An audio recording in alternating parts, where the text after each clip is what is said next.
할렐루야. 지난 한 주간 동안도 주님의 은혜 가운데 살다가 우리 모두가 함께 모여서 예배하니 반갑고, 또 오늘 말씀을 통하여서 주님이 우리에게 주시는 말씀을 함께 나누고 나가서 실천하는 한 사람 한 사람 되기를 소원합니다.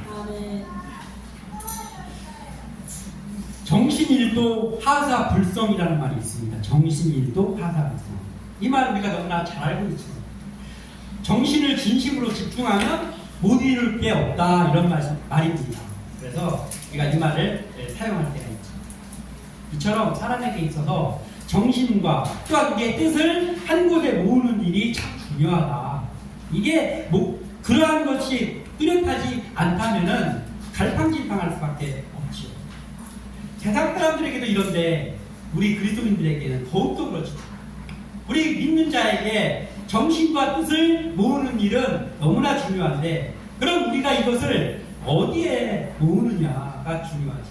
그래서 제가 이거를 정신일도를 바꿔서 시선일도다라고 했습니다. 오늘 말씀의 제목이 시선일도 하사불성입니다.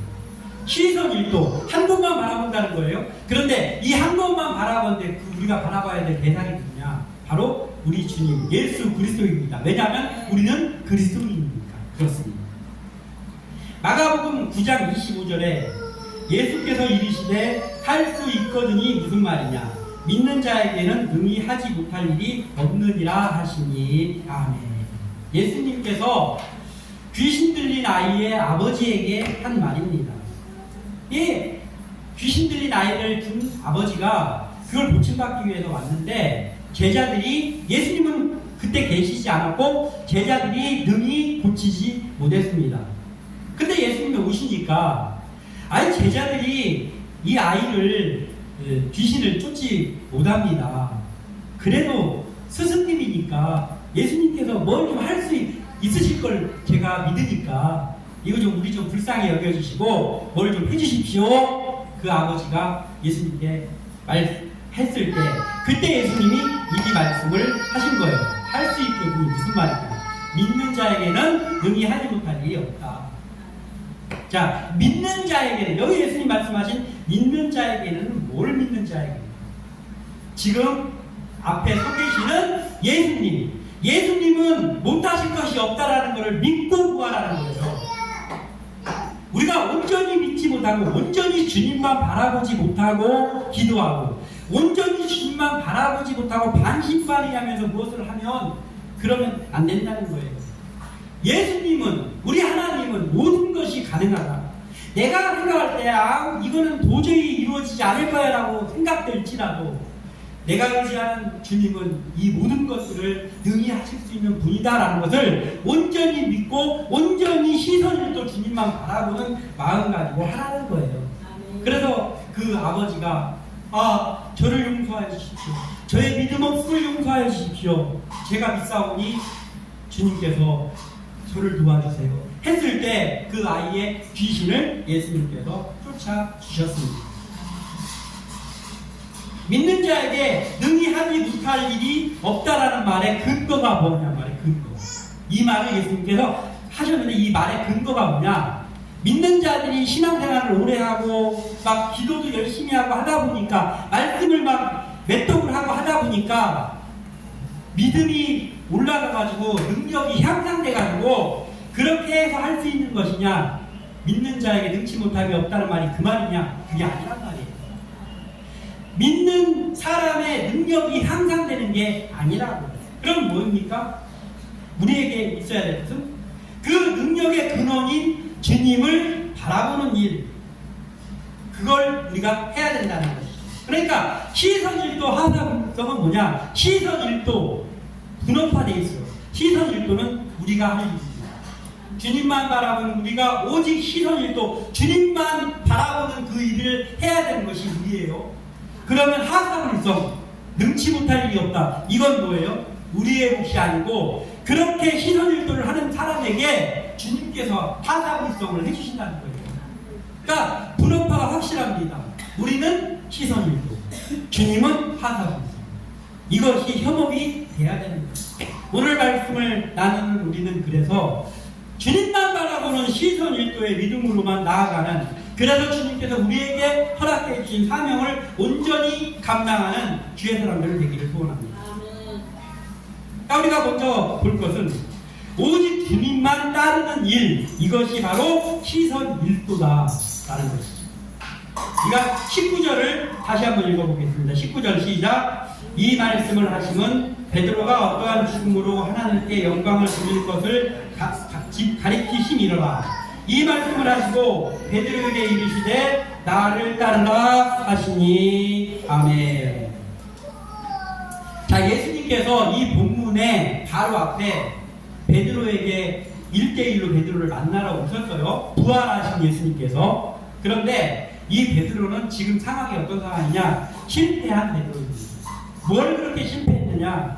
베드로가 예수님을 따르겠습니다. 그리고 다른 사람은 다 배신할지라도 나는 주님을 배신하지 않을 것입니다 하면서 신앙 고백을 하고 했던 베드로입니다. 그런데 베드로가 십자가에 달리셔 죽으시는 예수님을 볼 때에 3번씩이나 예수님을 부인했습니다. 부인하는 것도 모자라서 마지막에는 예수님을 저주했습니다. 실패가, 이런 실패가 어디 있습니까? 예수님의 수제자인데 나는 예수님만을 위해서 죽겠습니다를 맹세했는데 이것보다 더 실패자가 어디 있냐고. 그 실패자에게 예수님께서 오늘 본문 바로 위에 15절에서 17절을 통하여서 베드로에게 오셨습니다. 실패한 베드로에게 예수님이 오셔가지고 너 왜 그때 나 왜 배신했냐?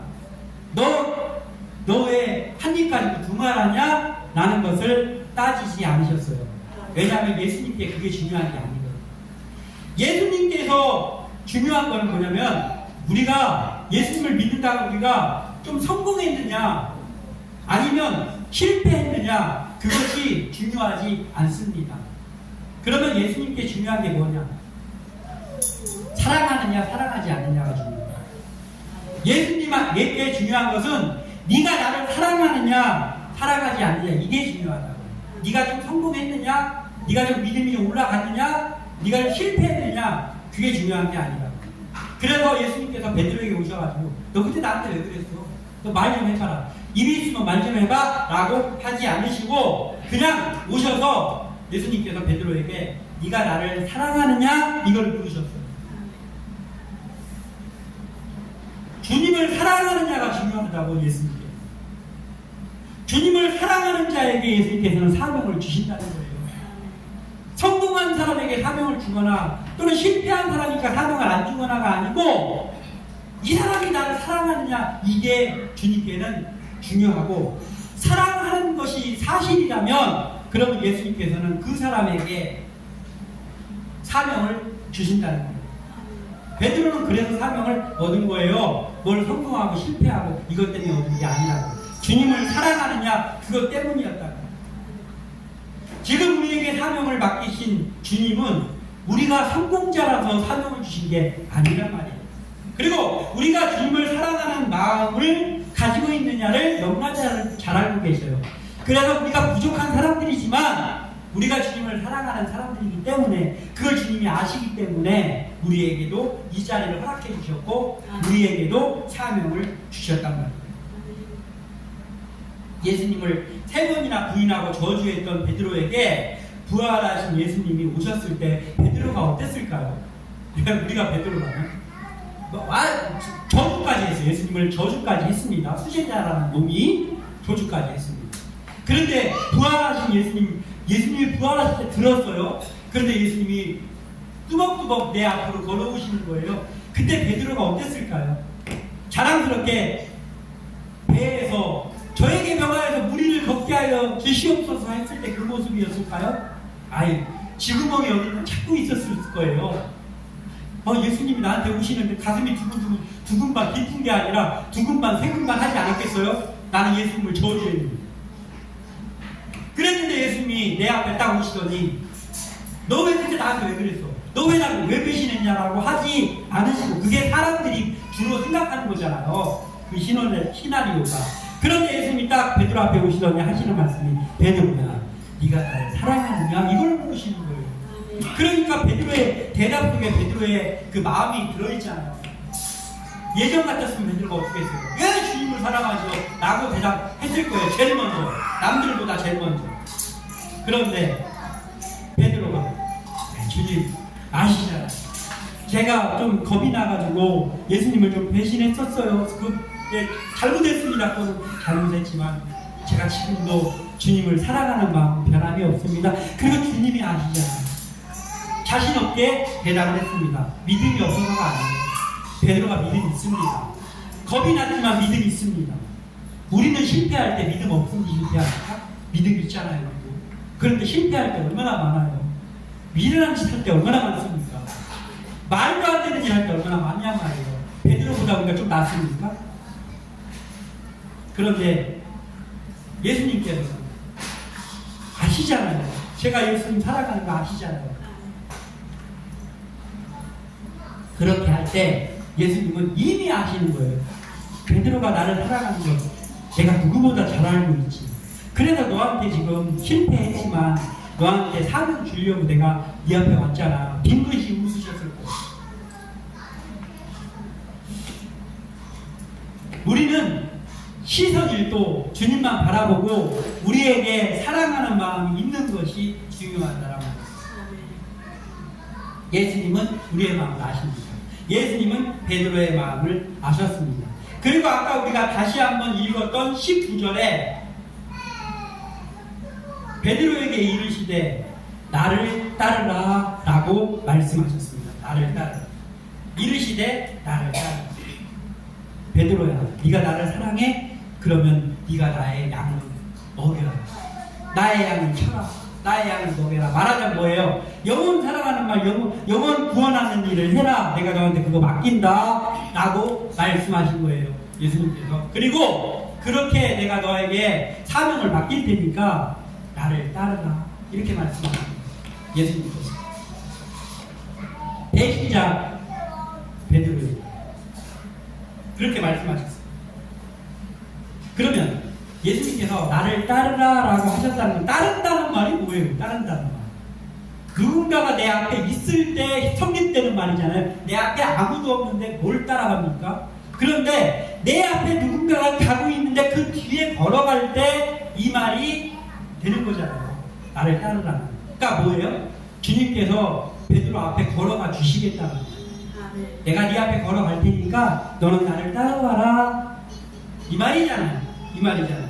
우리에게도 주님께서 하시는 말씀입니다. 우리가 그래서 외롭지 않은 거예요. 우리가 형편없고 우리가 가끔가다 실패하고 우리 마음에 두려움이 몰려오는데도 계속해서 나갈 수 있는 힘의 근원이 이것 때문이라고. 예수님께서 내 앞에 가고 계시고 우리에게도 나를 따르라 라고 명령하시기 때문에 내가 그 주님의 뒤에 숨어서 주님의 뒤에 따라가는 거예요. 그렇지 않으면 우리가 겁나서 하루라도 이 세상을 살 수 있습니까? 그래서 오직 주님만 따르는 일, 이것이 바로 시선일도 주님을 바라보며 나가는 길이다. 베드로에게, 실패한 베드로에게 예수님이 다시 오셔서 그것을 명령하셨어요. 그것을 명령하신 주님이 오늘 이곳에서 예배하는 우리에게도 날마다 우리에게 오셔서 그것을 말씀하고 계시다. 그래서 우리는 다른 거 잘 못하고 능력도 별로 없어도 주님만 바라보고 주님만 따라가는 일, 이 시선일도를 잘하는 믿음의 백성들 다 되시기를 소원합니다. 그리고 또 하나는 다른 사람과 비교하지 않는 것, 이것이 시선일도라 하는 것. 다른 사람과 비교하지 않는 것, 이것이 시선일도. 베드로는 지금 굉장히 중요한 자리에 있는 거잖아요. 예수님과 1대1로 지금 예수님이 와서 다시금 사명을 주시는 순간입니다. 그리고 사명을 주신 후에 네가 지금까지 네 마음대로 다녔지만은 이제부터는 네가 나만 따라오면 그러면 네가 원치 않는 곳으로 보냄을 받은 곳으로 다니면서 내 복음을 전하게 될 것이다 라고 말씀을 하시는 가장 베드로의 인생에서 가장 중요한 순간에 있습니다. 그런데 이 베드로가 이 중요한 순간에 비교하는 마음이 베드로에게 여전히 있어요. 지금 예수님이 1대1로 베드로에게 사명을 주고 있는데 그 자리에서 그런데 예수님 요한은 어떻게 됩니까? 이걸 물어보고 있어요. 이걸 물어보고 있습니다. 왜냐하면 시선 일도가 아직 확실하게 안 되는 거예요. 베드로가 왜 시선 일도가 확실하게 아직 안 될까요? 제가 늘 얘기한 말이지만 성령 충만이 안 되면 이게 아무것도 안 돼요. 막 배우고 막 어디 가서 뭘 습득해 오고 아무리 노력해도 안 되는 거예요. 믿는 자에게는 성령 충만이 없으면 아무리 뭐가 많다고 해도 잘 안 되는 거예요. 아직 오순절이 지나기 전이잖아요. 그러니까 베드로는 여전히 이 준엄한 순간 앞에서도 온전히 주님만 바라보는 일이 다 안 되는 거예요. 주님을 둘러보게 됩니다. 베드로만 그런 게 아니라 우리도 그렇죠. 베드로는 열정도 많았고 열심도 많았습니다. 1등입니다. 그래서 순제자였어요. 그런데 또 어떤 마음이 있냐면 베드로에게는 항상 있는 마음이 있었는데 그게 뭐냐면 예수님의 원픽이 되고 싶은 거예요. 예수님 따라갈 때 예수님의 원픽, 내가 예수님이 가장 사랑하는 사람이고 싶고 내가 예수님을 가장 친한 사람이고 싶은 것, 원픽, 이것이 베드로의 마음이었어요. 베드로가 예수님을 3번이나 부인하고 저주까지 했는데 부활하셔가지고 예수님이 베드로에게 찾아오셔서 다시 사명을 주고 있습니다. 그럼 이 정도 하면 원픽이 아닙니까 이게? 네? 원픽 아니냐? 그런데도 2% 부족에 뭔가 남의 떡이 더 커 보인단 말이에요. 베드로의. 왜냐하면 사람이 이런 게 있어요. 좋은 쪽이든 나쁜 쪽이든 무엇이 됐든지 간에 비교하기 시작하면은요, 제일 먼저 시선이 좁아지는 거예요. 심지어는 교회에서 해피데이를 날짜를 정해놓고 누가 더 그 사람들을 많이 데리고 오냐, 이거 중요하죠. 중요하지만 비교에 사로잡혀가지고 내가 그래도 나는 저 김집사가 나하고 라이벌 같은 느낌이 드는데 김집사가 2명 데리고 오면 나는 4명 데리고 와야 되지 않을까? 거기에 사로잡혀 있어. 아니 그렇게 해서라도 복음이 전파되면 좋습니다. 그렇지만 그 비교하는 마음이 생기면 그러면 예수님만 바라보는 마음은 분산이 되게 된단 말이에요. 좋은 쪽이지만. 그런데 나쁜 쪽은 더 말할 것도 없겠죠. 좋은 쪽이든 나쁜 쪽이든 비교가 들어가면 시선 일도가 안 됩니다. 시선이 분산돼요. 주님만 바라보는 시선. 주님만 바라보는 눈이 환경이나 또는 다른 사람을 비교하는 마음이 되는 순간 시선 일도이 깨진단 말이에요. 마태복음 14장 28절에 베드로가 대답하였는데 주여 만일 주님이시거든 나를 명하사 물 위로 오라 하소서 하니. 자, 베드로가 예수님께서 물 위를 걸어오고 계시는 걸 봤어요. 제자들이 배 위에서 보니까. 그랬더니 베드로가 저를 명해서 저도 물 위를 걷게 해주십시오. 이게 믿음입니까? 믿음 아닙니까? 믿음이지. 이런 믿음이 어디 있습니까? 저한테 이런 믿음이 한 번도 없었던 것 같아요. 물 위를 걸어와 오게 해주세요 라고 하는 거 믿음 맞습니다. 베드로가 믿음이 없어서가 아니에요. 그런데 꼭 그것만이 능사는 아니었던 것 같아요. 읽어보세요. 그럼 예수님이 물 위로 걸어오시면 우리 쪽으로 걸어오고 계시니까 다른 제자들처럼 긴드감치 좀 예수님을 기다리면 어땠을까? 예수님이 배에 타셔서 평안하냐? 그럼 얘 평안합니다 하면 되지. 근데 너무 앞서가려고 해. 그 경쟁심 때문에 그런 것 같아.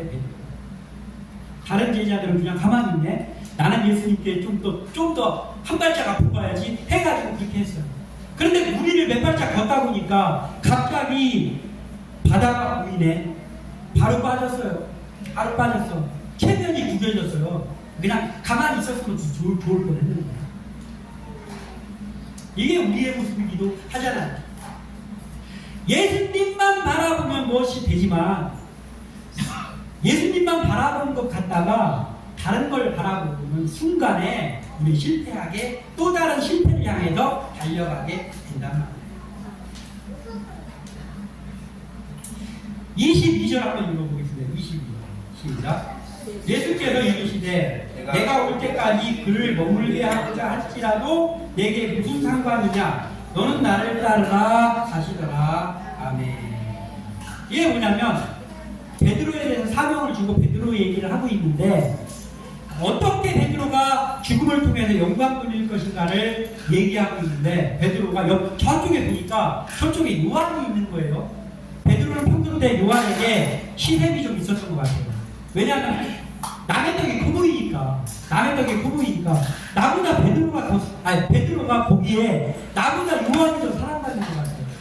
가만히 생각해 보니까 며칠 전에도 말이야, 마지막 만찬할 때 예수님 옆에 딱 달라붙어가지고 앉아가지고 예수님 어깨에다가 딱 기대고 누워가지고, 예수님 파는 사람 누구예요? 근데 예수님이 좀 바로 좀 앉아 이렇게 하지도 않고 그냥 내비뒀던 그게 생각이 나는 거예요. 그러고 가만히 보니까 내가 예수님을 따라다니는 곳에는 요한도 항상 따라다녔어.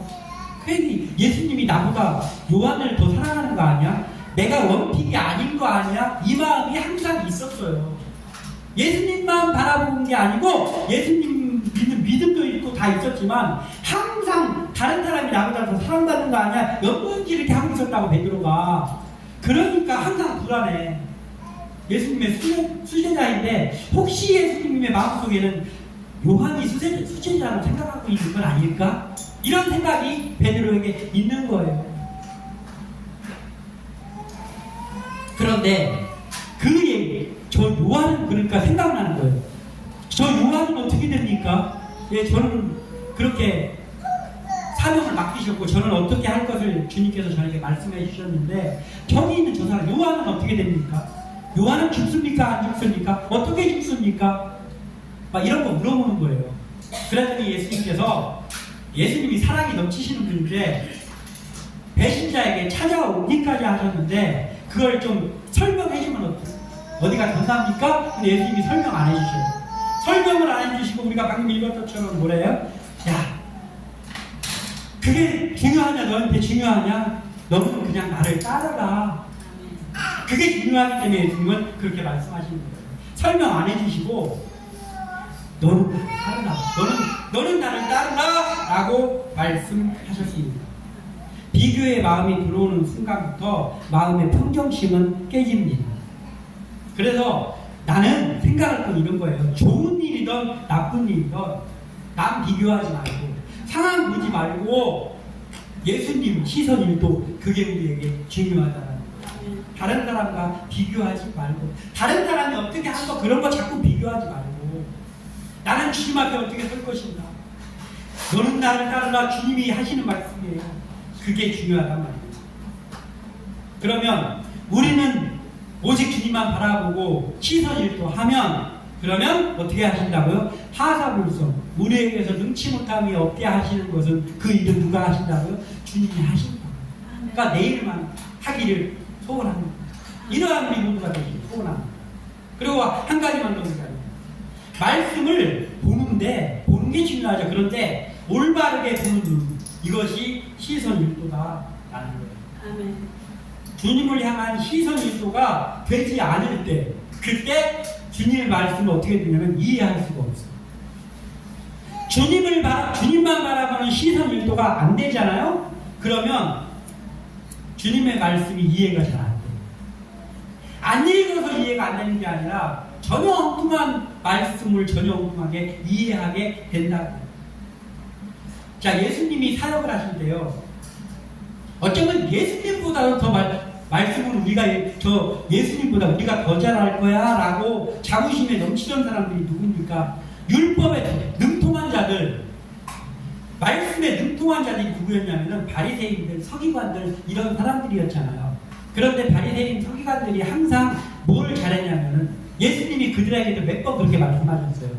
너희들이 잘 몰라서 말씀을 오해했다, 이렇게 말씀하셨어요. 아니, 말씀에 능통하고 율법에 능통했다는 사람들인데요, 그들을 예수님께서 너희들이 잘 몰라서 오해했다, 이렇게 말씀을 하셨다니까요. 그게 왜 그렇습니까? 그들이 말씀을 몰라서? 성경을 몰라서요? 아니죠. 왜? 예수님을 바로 받아볼 수 없는 사람들이었잖아요. 예수님을 주님으로 알지 못했던 사람들이에요. 그러니까 주님을 온전히 주님으로 시선 일도가 되지 않으니까 말씀을 오해하는 거예요. 우리도 마찬가지입니다. 우리가 말씀을 어떻게 보고 있습니까? 주님을 바라보는 시선 일도가 되지 않으면 우리도 말씀을 자꾸 오해하게 된다고. 올바르게 보지 못한다. 그래서 우리는 말씀이 올바로 보여야 되는데, 이 말씀이 올바로 왜 보여야 되냐면요, 말씀이 올바로 보여져야 이게 황당한 말씀 같은데 이 말씀대로 하면 하나님께서 하사불성을 이루어 주실 것 같거든요. 말씀을 올바로 보면 그래야 말씀을 따라가잖아요. 근데 말씀만 따라가면 좋겠지만 말씀만 따라가는 것 가지고는 2% 부족할 것 같으니까 자꾸 방법을 간구하게 되는 거예요. 그게 왜 그렇습니까? 예수님만 바라보는 시선 일도가 안 되니까 그런 현상이 일어나는 거예요. 시선 일도가 되면은요, 말씀대로만 하면 될까? 라고 하는 그 말씀조차도 될 것으로 믿어진다는 거예요. 그래야 말씀에 대한 오해가 생기지 않는 거예요. 23절 읽어보겠습니다. 23절 시작. 이 말씀이 형제들에게 나가서 그 제자는 죽지 아니하겠다 하였으나 예수의 말씀은 그가 죽지 않겠다 하신 것이 아니라 내가 올 때까지 그를 머물게 하고자 할지라도 내게 무슨 상관이냐 하신 것이로라. 아멘. 자, 23절은 베드로의 말씀에 대한 오해의 부분이죠. 베드로의 오해입니다. 왜냐하면 아직까지 오순절 전이에요. 성령 충만이 안 되면 말씀을 온전히 제대로 바라볼 수 없습니다. 그리고 지금 베드로는 옆에 있는 요한하고 자기하고 이 준엄한 자리에서도 비교하는 마음이 있어요. 왜냐하면 성령 충만이 안 돼 있으니까 그러는 거예요. 예수님만 시선 일도가 되지 않았어요. 자, 예수님께서 베드로에게 1대1로 말씀하셨어요. 그런데 지금 23절에 요한은 죽지 아니하겠다 이런 소문이 났단 말이에요. 그럼 그게 누구에게서 나갔겠어요? 베드로에게서 나갔지. 베드로가 예수님이 나한테 말씀하셨는데 요한은 죽지 않겠다고 하셨어. 어떻게 되는지 나도 이해는 안 가는데 아무튼 간에 요한은 죽지 않겠대. 이렇게 소문이 퍼진 거예요. 말씀을 오해하고 시선 일도가 아직 안 되니까 성령 충만하지 못해요. 왜냐하면 우리도 마찬가지인데 우리가 주님만 바라보는 일을 가장 중요하게 여겨야 하는 이유가 여기 있는 거예요. 어떤 현실이나 또는 어떤 남과 비교하는 거 여기에다가 눈을 딱 돌리잖아요. 그러면은 말씀을 향한 귀가 딱 닫힌다는 거예요. 그래서 말씀을 오해하게 되는 거예요. 베드로는 사명을 받는 자리에서도 이러한 연약함을 보였어요. 그런데 베드로가 어때? 며칠 후에 이제 오순절 마가의 다락방에서 베드로가 성령 충만을 받습니다. 그러고 나서 베드로는 어떻게 됐느냐? 그는 그 후의 삶은 말씀대로만 사는 사람이었어요. 말씀대로만. 그래서 예수님께서는 베드로를 통해서 엄청난 일들을 많이 일으키셨어요. 능치 못할 일이 없는 베드로가 됐습니다. 베드로의 능력 때문이 아니고 예수님께서 그렇게 해주셨어요. 베드로는 오순절 마가의 다락방에서 성령 충만한 후에는 시선일도 예수님만 바라봤고, 그리고 그렇게 하는 베드로에게 예수님께서는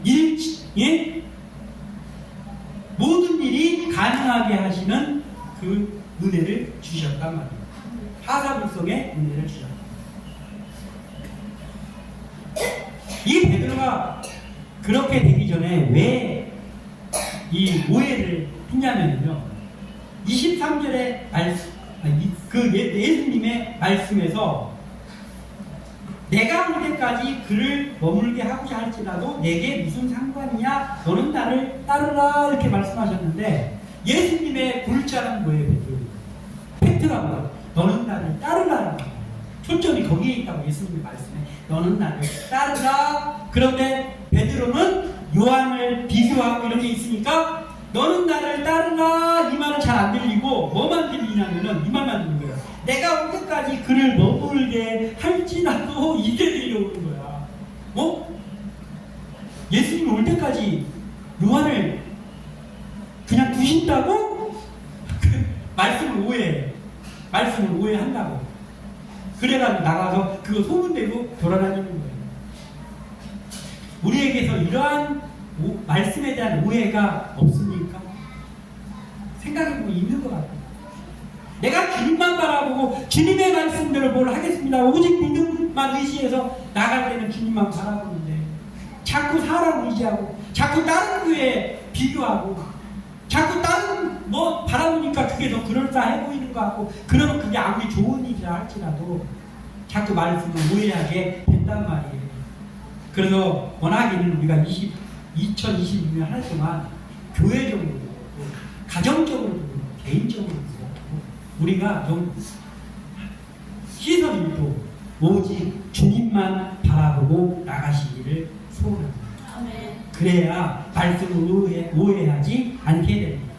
그렇게 하면서 우리가 나아갈 때 주님만 의지하면서 나아갈 때 우리에게도 눈치 못하는 우리가 생각지도 못했던 일들이 일어나게 되는 한 해가 될 줄 믿는데 그걸 해주시는 분은 우리가 능력이 향상돼서가 아니고 우리는 성령 충만해서 주님 앞에 있기만 하면 그러면 그 일을 이루어주시는 주님이 우리에게 하사불성이 되어주실 걸 믿습니다. 이러한 일들이 일어나는 우리 교회 그리고 우리 한 사람 한 사람 되시기를 주님의 이름으로 축원합니다. 기도합니다.